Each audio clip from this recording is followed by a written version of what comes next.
तो hello friends, आप सभी का हमारे YouTube channel Energy Career Institute में स्वागत है। और आज हम बीएससी फर्स्ट ईयर के मैकेनिक्स का जो पेपर है जो आपका 28 तारीख को होने वाला है उस पर हम डिस्कस करने के लिए आए हैं। और इसी के साथ हम एक थियरम भी आपको कराएंगे जो है वर्क एनर्जी थियरम।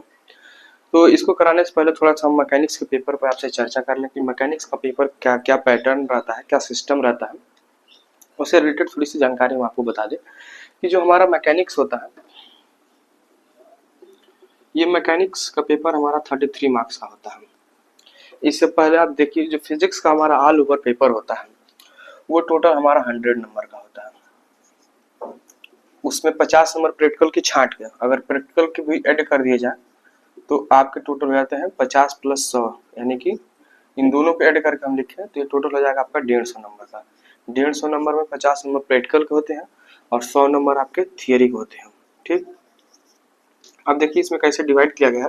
33 नंबर आपके मैकेनिक्स हो जाएंगे और 33 नंबर आपके हो जाते हैं थर्मल के और 34 नंबर आपके हो जाते हैं इलेक्ट्रॉनिक्स के। ठीक, इसी तरह से पेपर का पैटर्न बनता है। तो इसमें ये 33 का मैकेनिक्स, 33 का थर्मल और 34 का इलेक्ट्रॉनिक्स हो जाता है और 50 नंबर का आपका हो जाता है क्या, प्रैक्टिकल हो जाता है। ठीक, अब एक चीज इसमें यह है कि 50 नंबर प्रैक्टिकल में क्या क्या चीजें इंक्लूड होती हैं। 50 नंबर के प्रैक्टिकल में आपके 12.5 नंबर के 2 प्रैक्टिकल कराए जाते हैं। ये टोटल कितने हो गए, 25 नंबर के। ठीक, उसके बाद से आपका वाइवा इसी में ऐड होता है और उसके बाद से जो भी अटेंडेंस पे आपके नंबर मिलते हैं उन सबको मिलाकर ही हो जाता है 50 नंबर का। ठीक, 25 नंबर की हो जाता है वाइवा, अटेंडेंस, इसी में आपका फाइल जो बनाया, फाइल में जो नंबर मिला वो भी इसी में ऐड होता है। फाइल का जो नंबर मिला है वो भी ऐड करके इसको कहाँ तक पहुंचाया जाता है, 50 तक। अब इसमें से आप कितना गेन करते हैं ये आपके ऊपर डिपेंड करता है। 50 में 50 लाते हैं कि 50 में 40 लाते हैं कि 50 में 17 पाते हैं। 17 पासिंग है, 17 नंबर प्रैक्टिकल का जो पेपर है 50 में 17 नंबर पासिंग है आपका। 17 से कम लाएंगे तो आप प्रैक्टिकल में फेल हो जाएंगे, अगर इससे कम लाते हैं तो फेल, इससे अगर कम किए यानी 16 लाए तो आप फेल हो जाएंगे। ठीक, तो ये आपका पूरा फिजिक्स के पेपर का व्यू हो गया। सारी चीजें आप समझ गए होंगे। मैकेनिक्स कितने नंबर का आएगा, थर्मल कितने नंबर का आएगा, इलेक्ट्रॉनिक्स कितने नंबर का आएगा, पूरा ऑल ओवर थियरी कितने नंबर का होगा, प्रैक्टिकल कितने नंबर का होगा, ये सारी चीजें आपको क्लियर होंगी। अब हम आए थे मैकेनिक्स में, क्वेश्चन का जो सेटअप क्या होता है वो सारी चीजों पर थोड़ा सा हम चर्चा कर लेते हैं। जो हमारा मैकेनिक्स का पेपर होता है उसमें टोटल आपसे 9 क्वेश्चन पूछे जाते हैं। ठीक, अब पूरे आपको 9 नहीं लिखने रहते हैं।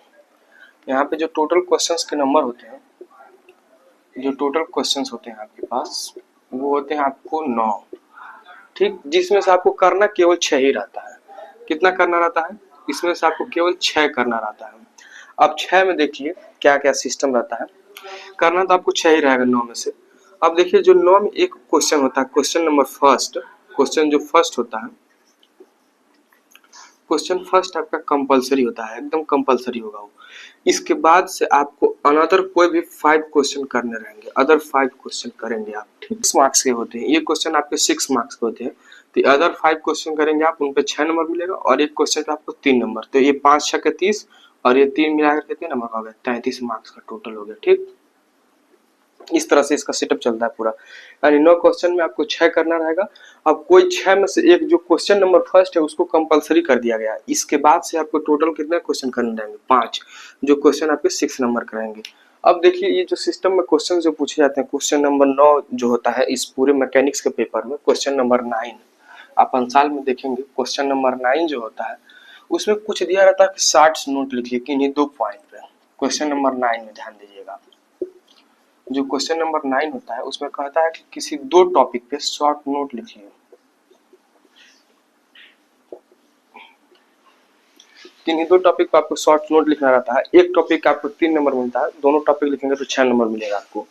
तो उन्हीं टॉपिक में जो शॉर्ट नोट पूछे जाते हैं वो काफी इजी क्वेश्चन होता है, उसमें आपको ज्यादा नहीं लिखना रहता, थोड़ा थोड़ा लिखेंगे आपको नंबर मिल जाएगा। बाकी जो क्वेश्चन होते हैं थोड़े भारी होते हैं। ये क्वेश्चन नंबर 9 इसलिए इंक्लूड किया जाता है कि जो लड़का अगर थोड़ा बहुत भी पढ़ा है वो नंबर गेन करके पास हो जाएगी। एक चीज आप ध्यान रखिएगा मेरी बातों को, आप भरसक प्रयास करिएगा कि फिजिक्स और केमिस्ट्री में फेल मत हो। आप भी जानते होंगे फिजिक्स और केमिस्ट्री में जो फेल हो जाता है उसको लैब में एंट्री नहीं मिलती है। तो आप पूरा का पूरा कोशिश करिएगा कि आप फिजिक्स और केमिस्ट्री के पेपर में फेल मत होइएगा। मैथमेटिक्स में थोड़ा सा इधर उधर चल जाएगा बट फिजिक्स और केमिस्ट्री में नहीं चलेगा।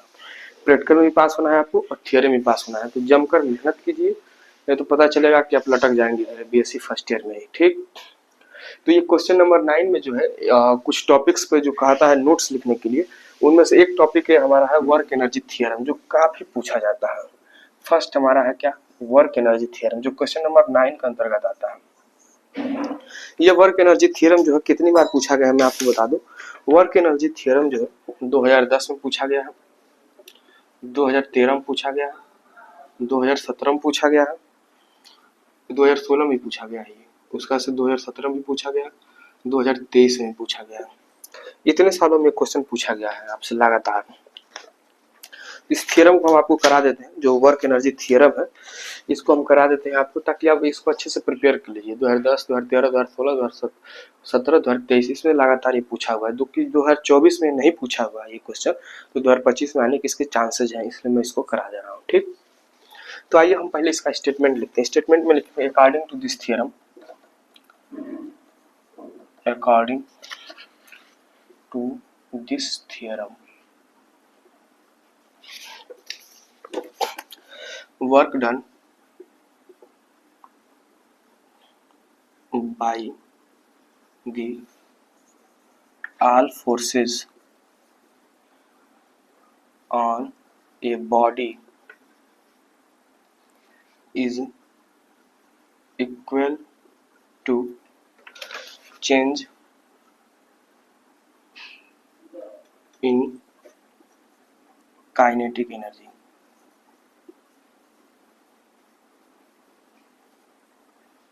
of the body।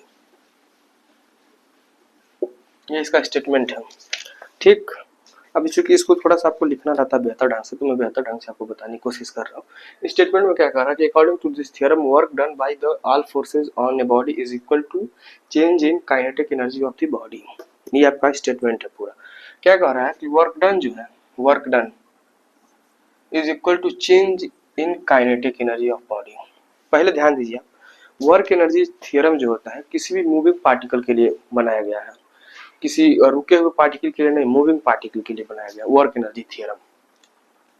इस स्टेटमेंट के अकॉर्डिंग क्या कहना चाह रहा है, वर्क जो है W वो किसके बराबर है, चेंज इन काइनेटिक एनर्जी, यही है। इसको हम ऐसे भी लिख सकते हैं W is equal to KF minus KI, ऐसे भी हम लिख सकते हैं इसको। ठीक, तो चूंकि हमको यही प्रूफ करना है कि W is equal to KF minus KI होता है, तो इसको आप लिख लीजिए, इसके बाद हम इसको प्रूफ करा दे रहे हैं। ठीक,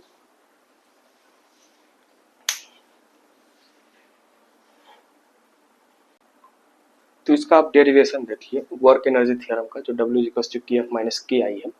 इसमें हम क्या करेंगे, सबसे पहले थोड़ी चीज़ों को लेट करेंगे। लेट में ये करेंगे कि let DW be the smallest work in doing displacement DX। हम मान लेते हैं कि कोई छोटा सा काम हो रहा है, तो चूंकि जब छोटा सा काम होगा तो उसमें छोटी सी दूरी तय की जाएगी। ठीक, तो ये डिस्प्लेसमेंट DX है। उसका ऐसे कह रहा है कि let again the velocity of moving body at A and B are U and V, यानी कि जो दो गिवन पॉइंट है, point A and point B, इस पर जो है बॉडी का वेलोसिटी जो है U है और इस पर V है। ठीक, ये चीजें हम इतना मानेंगे। अब इसके बाद से ध्यान दीजिए, आप जानते हैं कि वर्क का जो फार्मूला होता है W is equal to F into DS। चूंकि छोटा सा जब हम वर्क लेते हैं तो DW is equal to F DS हो जाएगा। चूंकि हम यहाँ पे DX लिए हैं तो हम DX लिखेंगे। ये आप जानते हैं वर्क का फार्मूला होता है। जब वर्क बहुत छोटा होता है तब इसी का यूज करेंगे। Work DW is equal to F into DX। ठीक, अब आप जानते होंगे कि जो F फोर्स है, फोर्स का formula F is equal to क्या होता है, M में होता है। तो ये हो जाएगा DW is equal to MA into DX। अब A की वैल्यू क्या होती है, A की वैल्यू जो होती है वो dV upon dt, where V is velocity and T is time. ये फार्मूला होता है change in velocity upon time. A का फार्मूला होता है, तो हम यहाँ पे लिखेंगे ए इंटू, इसके जगह पर लिखेंगे आप dV upon dt into dx। ए की जगह पर हमने ये सारी चीजें लिख दी, ये dW की इक्वल हो गया। फिर आप ध्यान दीजिए dW इज इक्वल टू क्या होगा। अब देखिए इस चीज को, ये पूरे जो हम लिखे हैं dW upon dV upon dt into जो dx हम लिखे हैं, इसको हम ऐसे लिख सकते हैं क्या, dx अपान dt इंटू dv, ऐसे लिख सकते हैं। इसको यहाँ कर दो, उसको यहाँ कर दो, उसमें कोई मतलब नहीं है, हम ऐसे लिख सकते हैं इसको। तो m इंटू dx अपान dt इंटू dv, हम इसको ऐसे लिख दिए। ठीक, अब देखिए यहाँ से dw इज इक्वल टू क्या हो रहा है, dw इज इक्वल टू क्या होगा, m इंटू, अब dx अपान dt का मान क्या होगा, देखिए dx अपान dt जो होता है, ये dx क्या है, डिस्प्लेसमेंट है, अपान dt क्या है, टाइम है। तो इसको हम कुल मिला क्या लिख सकते हैं, वेलोसिटी की इक्वल लिख सकते हैं। तो इसी की जगह हम लिख देंगे एम वी डी वी। अब आप क्या करिए कि इंटीग्रेट कर दीजिए both side, integrating on both side, क्योंकि हमने छोटा सा वर्क किया था और हमको पूरा वर्क चाहिए कहाँ से कहाँ तक, ए से लेकर बी तक का चाहिए। तो हम इसको इंटीग्रेट कर दें,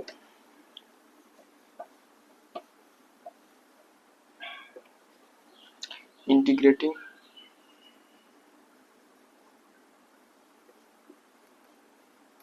बोथ साइड, जब इसको इंटीग्रेट करेंगे तो क्या होगा, D W is equal to, यहाँ m कांस्टेंट बाहर निकल जाएगा, v dv हो जाएगा। ठीक, अब आप ध्यान दीजिए, ये dw है और ये v है, इसको कैसे सॉल्व करेंगे, क्योंकि सॉल्व करने का तो बहुत टेक्निक है, लेकिन अगर मान लीजिए कि आपको इसी चीज को किसी छोटे से लड़के को समझाना तो आप क्या कहेंगे। देखिए dw हमें ये कहता है कि अब छोटे छोटे वर्क लिए हैं, कोई छोटा सा एकदम वर्क लिए। अब आप बताइए कि अगर हम छोटे छोटे वर्क को ऐसे जोड़ें तो एक हमको बड़ा सा वर्क मिलेगा कि नहीं मिलेगा। और इंटीग्रेशन हमें ये बताता है कि हम छोटे छोटे चीज को जोड़कर एक बड़ा सा चीज बनाएंगे। ठीक, और डिफरेंशिएशन क्या करता है कि बड़े से चीज को हम तोड़कर छोटा छोटा करेंगे, ये इन दोनों डिफरेंस होता है। इंटीग्रेशन क्या करता है, छोटे छोटे चीजों को जोड़कर बड़ा करता है, और डिफरेंशिएशन क्या करता है, बड़े चीजों को तोड़कर छोटा कर देता है। तो यहाँ देखिए छोटे छोटे वर्क डन को हम अगर जोड़े तो एक बड़ा सा वर्क डन मिलेगा कि नहीं मिलेगा, बिल्कुल मिलेगा। तो हम यहाँ लिखेंगे क्या, W इज इक्वल टू, यहाँ M ऐसे रहेगा।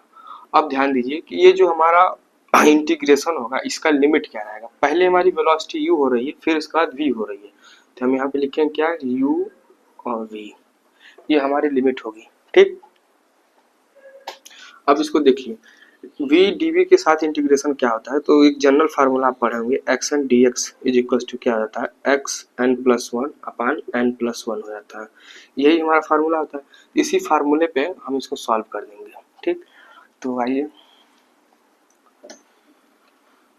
इसको जब हम सॉल्व करेंगे तो क्या होगा, v को हम लिख सकते हैं क्या, इस पे एक पावर है तो ये v स्क्वायर हो जाएगा बट्टे में 2 अपान ये u और ये v, ऐसे हमारे लिमिट रहेंगे। फिर आगे जब सॉल्व करते हैं तो हम अपर लिमिट में से लोअर लिमिट को क्या कर देते हैं, घटा देते हैं, तो ये हो जाएगा v square by 2 minus you square by 2। फिर इसको हम क्या लिख सकते हैं, w इज इक्वल टू, यहाँ पे इसको हम ऐसे लिख सकते हैं 1/2 mv square minus 1/2 mu square. अब आप चूंकि जानते हैं कि काइनेटिक एनर्जी का जो फार्मूला होता है, वी नो दैट